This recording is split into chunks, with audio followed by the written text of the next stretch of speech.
Hey guys, welcome back. So, Pendleton, Oregon. Already verified the VIN number, got all my equipment laid out, and just kind of doing my walk around on the unit right now. Make sure things aren't, scratched, dented, damaged in some way. And then I'm going to be picking this up. Today is Friday. It is the day after Thanksgiving. And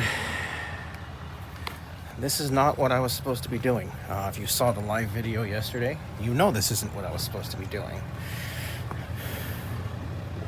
But we are where we are. I don't see any damage.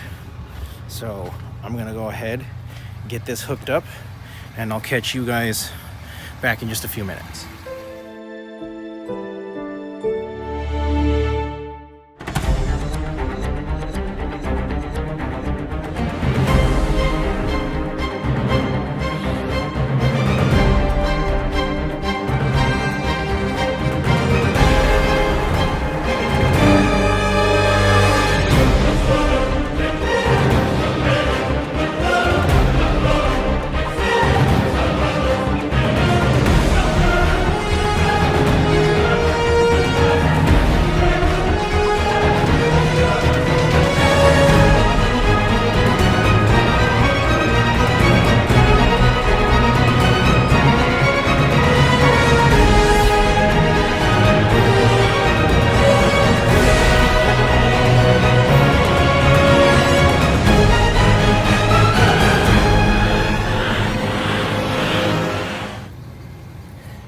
And just like that, we're hooked up. Paperwork's all done. Everything's submitted through the app. We're ready to go. Still got about 4 minutes left until my 30-minute not driving so my clock resets. So figured I'd get you guys this little clip, and I still have to order my permit for the state of Idaho and then rolling. But this is not supposed to be on my truck right now. This is a decent load. It's a 25-footer, weighs next to nothing. And it's going down to the Denver area. So it's $1,200. Pretty good, considering I can do that in almost a day. Just a touch over a day. So not bad. But I was supposed to pick up a trailer on Wednesday and let it sit at my house and then leave this morning. And by now I should have been somewhere in Wyoming on my way to Georgia. And that was a military trailer, paying really well and not weighing very much, and it would have been great. It was $3,500, and I was contracted to pick it back up in a week after I dropped it off. So $3,500 down there, get a load out of Indiana, somewhere in the high 3s, low 4s, come back, get another one like this, takes me to Colorado-ish, and run that one down to wherever it goes, and then deadhead over to Georgia and pick that military trailer back up for another $3,500. That would have been like a $12,000 2 weeks right before Christmas. Awesome, right? Well, clearly that didn't happen because the National Guard got scared of COVID and they canceled the training exercise. So, yeah. They're supposedly going to redo it or try it again in January because that'll make a difference. I don't know. I don't understand. No, don't get me wrong. I think this is a real virus. I think that it does cause damage. I think it's unfortunate. I think that, I know we're being fed lies, because you can go on the CDC website and look at all the statistics of this instead of just listening to what the news says. And you'll see it is a serious disease, but it's nowhere near as bad as we're being fed. So, I don't know. I think it's serious. I take precautions. I do what I can to be as safe as I can. But I also don't I don't know. I don't get it. I don't get it Also, that must have a battery on it, because I'm not sure if you can see it in the camera, but that second one from the end, the lights on the top are on. So that's weird. Anyway, I'm going to go ahead and order my permit, get back on the road to home, and I'll pick this back up Sunday morning as I leave my house. So until then, take care, and I'll see you soon. Okay, so here we are, Sunday morning. Tried to come out here and do my PTI, get the truck set up. You know, she's basically been sitting for a week. And figured 8 o'clock is a good time, you know. Shouldn't have a church service at 8 a.m., I don't think. And I was wrong. Also, I don't understand, why is this row so sought after? There's all of those empty spots all around the whole lot. And they want the ones right in front of my gate. And I get it's their parking lot. I don't understand. This is new. We haven't had this problem until just recently, the last few weeks. I don't get it. Anyway, guess I'm gonna go inside and sit down and watch some TV, or I don't know. I'll catch you guys later. All right, the church cleared out. Additionally, as I'm sure you've noticed, I'm not in my typical what I wear on the road. And that would be because streetwalker down. Nothing crazy. Easy fix. I kind of saw it coming. Yeah. Perfect end of the day, right? It's almost 12:30 in the afternoon. Came out here to start the truck, and it hesitated, and you could just tell it wasn't happy, and it finally fired up, and all sorts of warning lights, all of my gauges reset, everything had reset, which tells me the batteries are done. And I've thought that was coming for a while. I was kind of hoping I could maybe get through this one more winter. And this is absolutely my fault.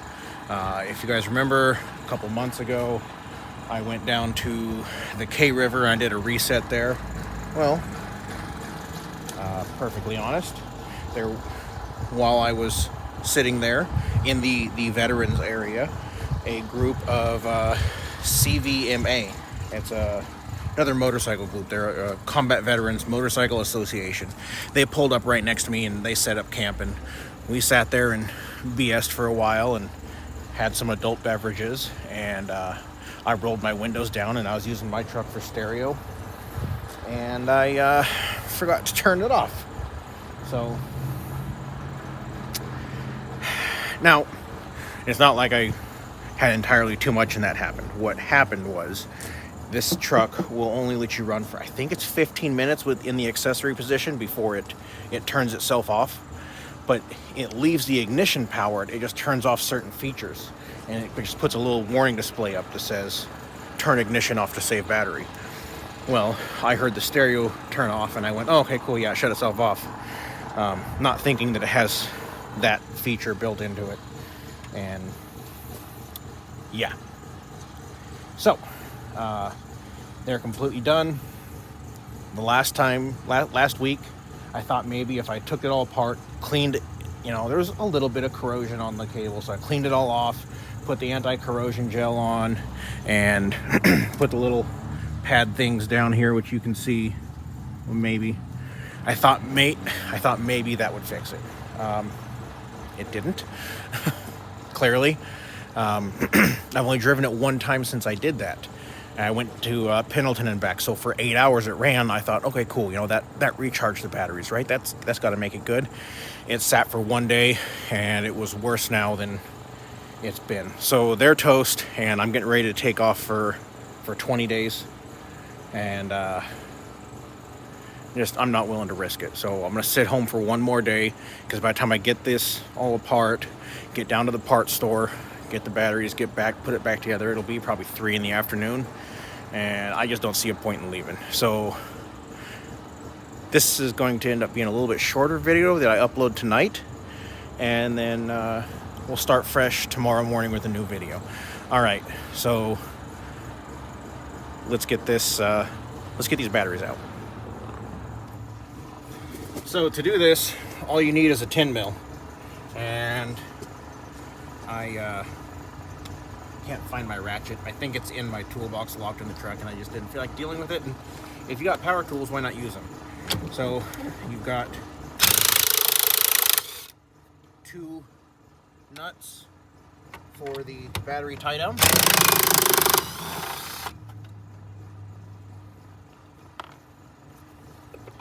And then you've got, well, here, let me show you this. So we've got the 2 nuts off for the tie down, one here and one down there in that hole. And then this is how you take the post off. Just a little 10 mil on that, same on there. This battery comes out, and then you'll repeat the process over on this one. So I'm gonna go ahead and get that knocked out, and I'll be back with you guys in just a minute. One thing to note that I was aware of, but I didn't mention to you guys, is if you're using a zip gun like I am, when you do these on the terminals, you want to just a little bit. That's all it takes. So be careful and don't get ridiculous. I already got the other one out, and then it's got this little insulator thing that's supposed to keep the batteries warm, I guess. That's one thing I can think of. Or isolate it from everything in the, I don't know. Anyway, you got that little thing that comes out with the battery. Take it off, and there's the old junk unit. We'll get this one, and then we'll go see if we can't track down some batteries. Okay, got the new batteries. 850 cold cranking amps.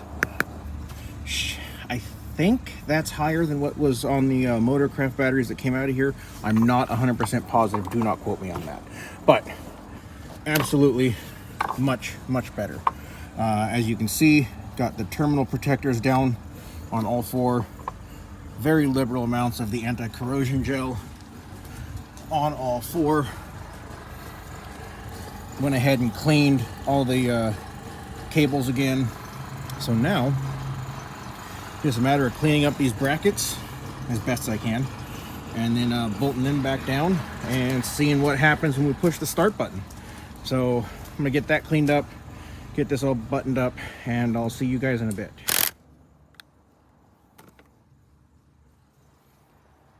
And there we go. New batteries are installed. The brackets had a bunch of corrosion on them, and in some places were actually starting to rust. Wire brushed them, cleaned them, got most of it off, and I have this spray paint that you can paint over rust, and it's supposed to stop it in its place. So hit them with that, let it dry. I'll do a couple coats. We'll throw them back on. And I found, I can't believe I did this.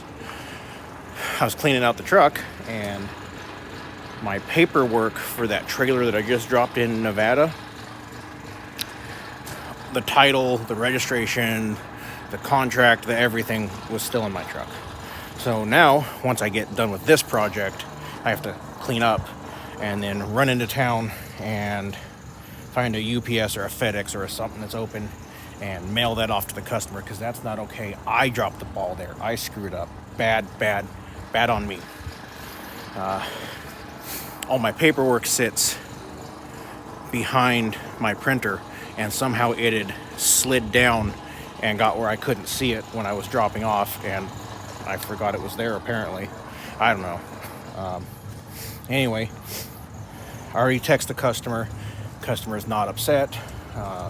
Glad that I was able to find it, and really didn't even know that he didn't have it. So no harm, no foul, but don't do that. Keep track of your stuff. I can't believe I did that. Bad on me. This has just been a not great week for me all the way around, right? Right. Lost $8,000, well, $7,000 in load, plus sitting for 3 days, which would have been an easy $1,000. I would have found something like this one I have on the back right now. Batteries go out. Find this paperwork. Now I have to pay to ship it. Obviously, I'm not going to get reimbursed for that, which, I mean, that can't be more than probably 10 or 15 bucks, right? But still, it's just these little things keep adding up all right before Christmas. Anyway, let this finish drying. It should be just about time to hit it with a second coat. And I'll catch you guys here in a bit. Okay, so everything's all buttoned up. Well, everything lights up, so that's good. Now, please. Oh, I tell you what, those batteries sound a lot happier. Before, it was, you could hear it just rear, and the truck would kind of rock a little bit, and it was not great. That was a beautiful startup. Anyway, so there you go. It was $300. Take away the battery core, it was $280. O'Reilly's does a military discount, so I wound up at like $258 or something like that. So not terrible, but it's $230-ish. I looked at the phone a little bit ago, it was a little after 2, so it's got to be right about $230, $245. And by the time I get in, get cleaned up, get on some decent clothes, go into town, wait in line, mail that crap off to the customer because I'm an idiot, and then get back home, I'll be at least 4 o'clock, and nah, I ain't starting the day that late. So